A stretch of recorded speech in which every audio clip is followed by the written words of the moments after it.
Welcome to Proclaim, a presentation of the Catholic Diocese of Alexandria. Join us as we journey together through the Scriptures revealed to us by God.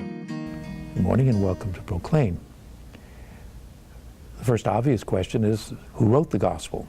And even though it has Matthew's name, certainly that's not something that was a part of most of the manuscripts, and there's nothing that particularly suggests that the Apostle Matthew was the one who wrote it.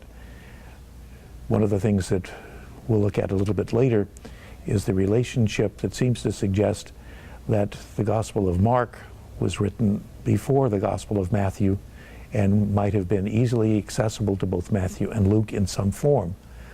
Well, why would an eyewitness depend on a secondary witness since Mark was not a disciple?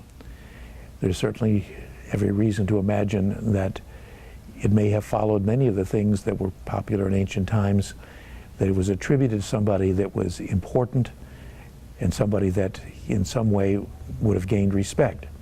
And so what it comes down to is, while it isn't impossible that the Apostle Matthew was the author, most tend to think that that's probably not likely.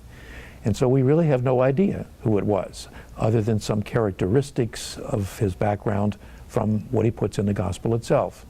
It seems very clearly that he was someone that was very familiar with Jewish scriptures, that he was familiar and probably spoke Aramaic because that was the language of the time, that he was somebody who probably lived in Palestine, but that's about as much as we really can know.